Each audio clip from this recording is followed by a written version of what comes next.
cidadania, educação, comunidade, saúde, comunicação, universidade, cultura, debate. cidadania em debate. Boa noite. Estamos começando mais um Cidadania em Debate aqui pela FURB TV. E no programa de hoje vamos falar sobre por que estudar cultura afro-brasileira. E para falar deste assunto, os nossos convidados são os professores Ricardo Alexino Ferreira, da Universidade de São Paulo, USP, e José Enduença Martins, integrante do Núcleo de Estudos Afro-Brasileiro da Universidade Regional de Blumenau, NEAB-FURB. Antes de começar a conversa, gostaria de destacar o professor Kabengele Munanga, aposentado da USP e atualmente atuando como professor visitante na Universidade Federal do Recôncavo Baiano, no campus de Cachoeira. Em artigo, ele lembra que o Brasil oferece o melhor exemplo de um país que nasceu do encontro das diversidades étnicas e culturais, mas o preconceito cultural e racial não deixaram de existir até hoje. A questão fundamental que se coloca é como ensinar a história da África e cultura negra brasileira que foram preteridas e substituídas pela história de um único continente, ou seja, o europeu. Aliás, vamos começar por este ponto com os nossos convidados. Eu vou começar aqui com o professor Ricardo Alexino. Primeiro, boa noite, professor Ricardo. Obrigado por estar aqui no Cidadania em Debate. Boa noite, professor Carlos. Muito obrigado pelo convite. Professor, eu sei que o professor, né, faz essas pesquisas, desenvolveu isso lá no doutorado. Por que a cultura negra, né, brasileira e a história de África tem essa dificuldade de se estudar em sala de aula? Olha, se a gente for olhar, né, na história da humanidade, pegando também a história do Brasil, a história ela é contada por aqueles que se julgam vencedores, né? Que tem um discurso dominante, que dominaram do ponto de vista econômico. Então a história passa a ser abordada a partir desse olhar. E é um processo muito complicador para o Brasil, que escravizou por quase 4 séculos, né, pessoas, e de repente colocar a história dessas pessoas, que elas são também protagonistas dessa história, né, que elas desenvolveram ciência, tecnologia, filosofia.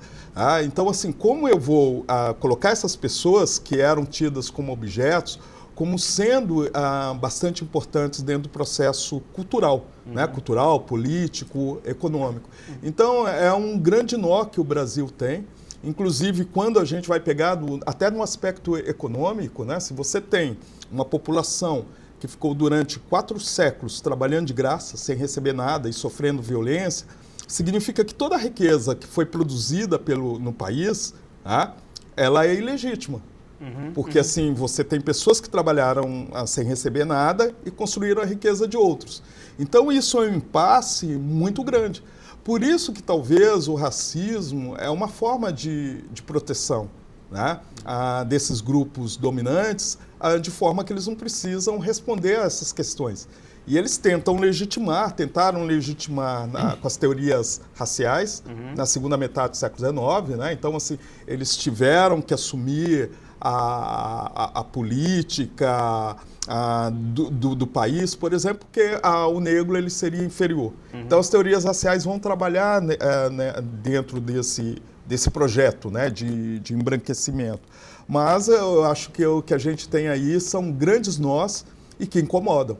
Então, se eu colocar que o negro brasileiro, né, pegando desde o início, né, então, assim, nós tínhamos grandes técnicos em mineração, por isso que muitos negros vão para as minas, né, e as Minas Gerais, e disser que eles dominavam essa tecnologia, mas como eles podem dominar essa tecnologia? Como eles podem dominar o científico se eles são escravizados? Então, esse é um dos nós, né? Exato. Bom, nós temos aqui também o professor José Enduença Martins, que de vez em quando vem ao Cidadania, agora fazia tempo que não aparecia por aqui, né? E é o nosso convidado para falar dessa temática. Professor Zé, por que dessa dificuldade de estudar a cultura afro-brasileira e a história de África?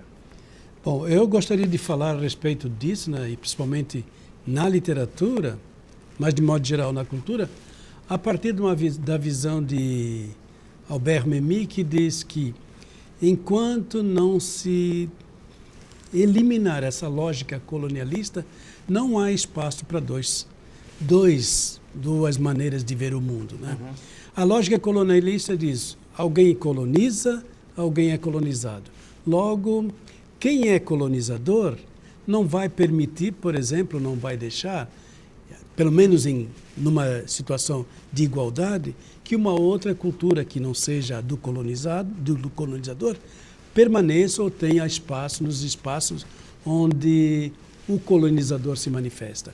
Então, se essa lógica não for de uma certa maneira destruída, não há espaço para o ensino de literatura, de cultura negra, de cultura africana em sociedades que se julgam colonizadoras, né? Uhum. Por exemplo, eu falo da literatura porque na literatura a gente percebe, quer dizer, é um espaço onde eu mais consigo dizer alguma coisa e passear um pouco. Você pega, por exemplo, assim, como é que um escravo, né, que sai da África tem que aprender uma língua estrangeira, né, que é a língua do seu patrão, e depois como é que ele vai conseguir contar a própria história, né? Uhum. Quantos séculos isso leva? Praticamente, se a gente olhar a história dos Estados Unidos e principalmente dos negros, dos escravos americanos e afro-americanos, você vai perceber que eles começaram a escrever autobiografias justamente no momento em que um grupo de pessoas, né, brancas, quiseram dar um basta na escravidão. Uhum. Quer dizer, eram os abolicionistas. E usavam justamente a história desse pessoal para dizer: olha, você tem uma história aí para contar, mas nós que fazemos a teoria sobre essa história, né? Então, o escravo que consegue escrever um texto, ele vai sempre estar nessa dependência, né? Ele é autor, uhum, mas a sua autoria ainda precisa ser chancelada, né, pelo movimento abolicionista, que vai dizer como é que ele tem que contar essa história. Então, essa lógica que está lá na escravidão e que perdura até hoje, faz com que nós também façamos a mesma coisa, por exemplo, no NEAB. Por que o NEAB precisa do espaço institucional da Universidade Branca, FURB, para ter algum espaço? Uhum. Né? Uhum. Porque essa lógica é a lógica, por exemplo, da colonização, que permite algumas válvulas de escape, né? Por exemplo, o NEAB dentro da universidade, aqui, ou na UDESC, uhum, ou lá no IFSC, uhum, ou lá na Universidade do Paraná. Não sei se na USP também tem o NEAB, né? Mas são espaços de colonização que abrem alguma frestinha para nós podermos colocar brechas, algumas brechas. Né? Uhum. Mas é justamente nessas brechas que a gente tem que entrar e poder, até certo ponto, né, esgarçar um pouco essas brechas para que a gente possa, de alguma maneira, né, colocar algum aspecto dessa lógica, ou melhor, não só discutir, mas questionar essa lógica colonizadora e colonialista, né, para torná-la mais amena. Né? Uhum. Não é que a gente vai fazer com que ela desapareça, mas ela pode ser, nesse sentido, um espaço onde a gente vai perceber que há o que dizer, mas que esse acontecimento está sempre limitado por umas certas coisas. Né? Uhum. É como o Cruz de Souza diz, né? Nós, na colonização, somos emparedados. Há uma parede na frente, outra parede atrás, outra à direita e outra à esquerda. Ou ao contrário, direita e esquerda. E aí nós temos que fazer algumas coisas. Não sei se, né, nós temos condições de fazer com que a pedagogia específica do negro, né, uhum, possa fazer esse enfrentamento de uma maneira que possa debelar essa visão colonizadora e essa lógica colonialista. Inclusive, isso que o professor José Martins está colocando, acho que é muito interessante e me faz lembrar muito a professora Solange Martins Coceiro, de Lima, que é a professora já aposentada da Escola de Comunicações e Artes, lá da USP. Ela é loira, descendente de italianos, né? E quando ela começa a atuar dentro da ECA, lá da USP, nos anos, final dos anos 70, ela faz uma coisa bastante interessante. Ela começa a querer orientar pós-graduandos negros. E eu fui orientando dela, o Joelzito Araújo foi orientando dela, a Rosângela Malaquias, né? Inclusive ela começa porque ela fala que essa história precisava ser contada pelos indivíduos negros. Né? E pelo um olhar... Exatamente, por um olhar negro. Então, talvez ela é a primeira orientadora da USP que ela cria essa metodologia e ela diz que isso é extremamente importante. Sofreu muita pressão na época, né? Porque falavam coisas absurdas, né? Chamavam até de navio negreiro, né?